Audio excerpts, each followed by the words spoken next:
Man United 2, Leicester City 1. We're through to the next round of the FA Cup. I don't really know how. But I'm not going to lie, bro. That was an embarrassing performance. I know we're through and all that. All it matters in the cup game is just get through. But that was poor.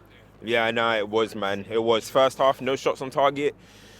Just boring. Going backwards all the time. And you can feel it with the fans, man. And now the chants are starting to come out again. Attack, attack, attack. Yo, I started dancing to the attack, attack, attack. I'm not going to lie. Usually I'm like, yo, this time I was vibing with it because honestly, man, it's the truth, man. We're not attacking. We're not playing ferocious. There's 75,000 people in that stadium, man. Like, teams should be coming to Old Trafford and thinking it's going to be under the cosh today. But it feels comfortable for them, you know what I mean? And then when Leicester went 1-0 up, it fully deserved because we're not doing anything.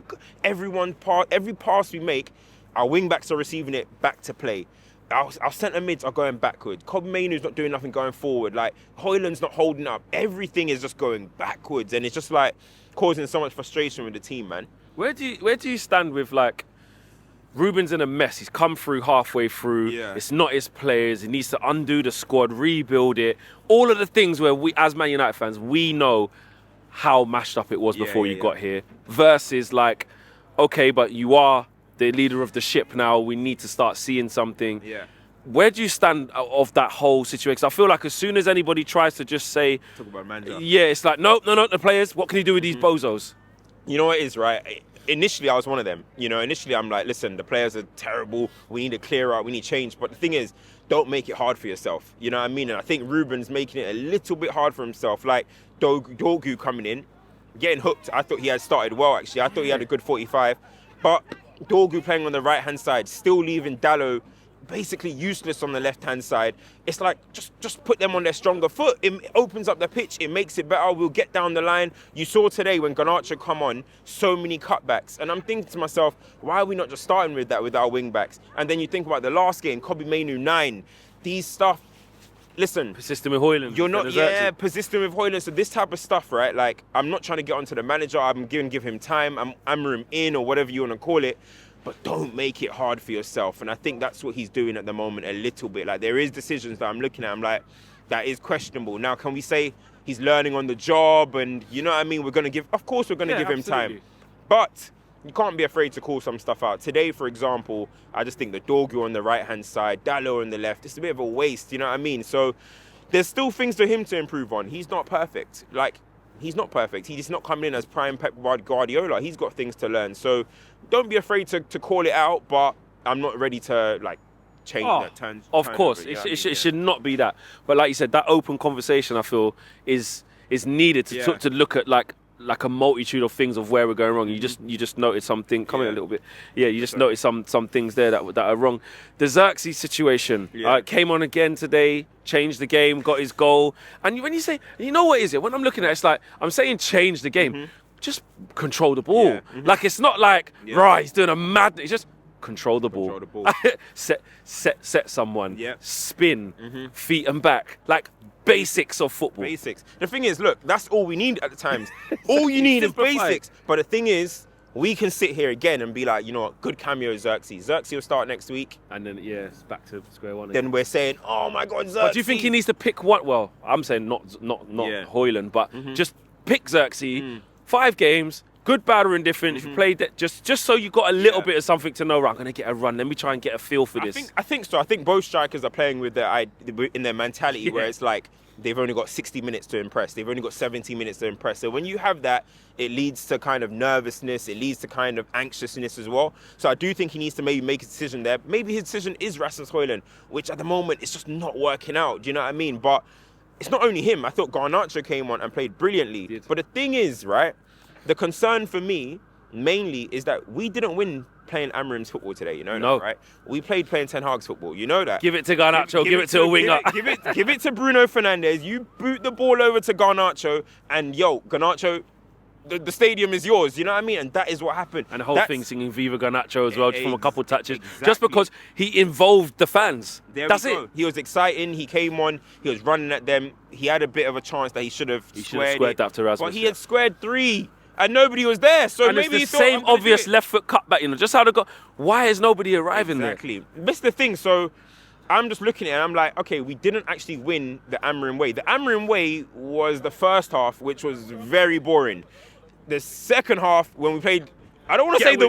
I feel it's like Ten Hag ball, bro. It was like Voldemort. I don't want to say his name. You know what I'm saying? But we did play that direct way of giving it to Bruno, long ball to Garnacho, and trying to score that way. So is there not something in that? Garnacho wasn't even playing left 10. He was playing left wing. Wide, exactly. So there we go. Like it wasn't really. So is that a way to to get through to the summer? Mm-hmm. I know. Again, if you suggest change this, change that, you get shut down. You get don't buckle for these players. And is there ways that it could be simplified for this lot until he gets there, or no, stand on business, keep doing this, suffer now, because we will be better in the long run? I think even in this formation, there's ways of getting the best out of these players. You know what I mean? There is ways. Garnacho, okay, you may have to be a little bit wide. Listen, when Chelsea played this formation, Eden Hazard wasn't in the left 10. He was wide and he was coming inside. So maybe you can do that with Garnacho. That's what he's more natural to his natural play position. With a freak, almost play with wide forward instead of inside 10. That's what I'm saying, exactly. And then when you're looking at someone like in these type of games, you're playing Leicester. I know, you know, everyone that's watching knows, Ugarte in these small games, he's redundant. So play a Toby Collier. Like even if you want to play Casemiro, he passes the ball forward more. But in these type of games, these guys struggle. So there is things, even if you want to keep the 3-4-3, there's ways of making it simpler. You can tweak it. That's all it is. It doesn't mean change formation, go 4-5-1, 4-4-2, whatever. I'm not saying that. But with the personnel that we have, just play people in their natural position. Play Dalot right wing back. Play Dorgu left wing back. Play, you know what I mean? Just play the basics. So these are things where I'm saying don't make it hard on yourself, because I really like Ruben. Yes, there's decisions that he's done wrong. He's done some things where it's quite emotional and Rashford comments and blah, blah, blah. However, I'm still all in. I think he's a good manager. You don't become a terrible manager overnight. The guy's lost more games at Man United than he did in his last 75 games. You know how mad that is? Come on, that's what this place does to you, though, as well. To finish off, man of the match, is it Garnacho? Is it Xerxes? Man of the match is Garnacho. Garnacho's the man of the match. Without Garnacho today, thinking about it, we're going to sell him Chelsea. But without Garnacho today, it would have been dark. That's why you got to think twice, isn't it? When you say, I'm not saying he's the second coming of Ronaldo, but people want to attack the wrong people sometime when we're not doing good. The whole team's not great, but you can't get rid of the people who are contributing. Yeah, listen, for me, I'm not like Garnacho's biggest fan or anything, but I always give credit to where it's due. Yeah. And I think today he deserves a lot of credit. He did change the game for us.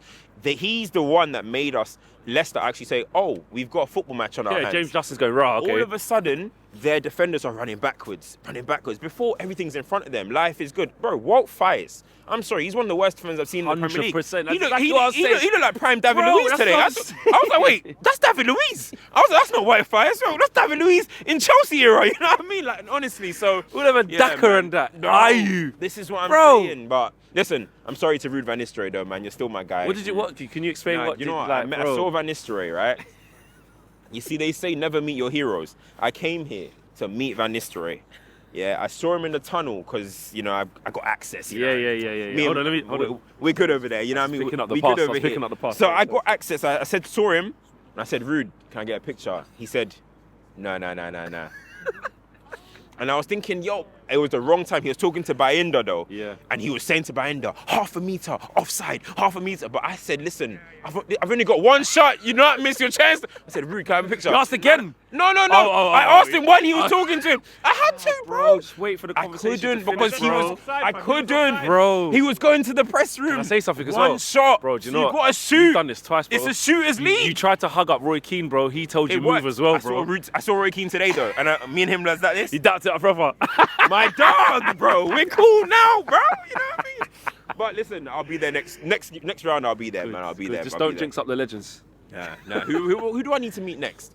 Home or away as well. Oh yeah. Who we gonna get? Just give me, bro. At this rate, I'd rather someone difficult away.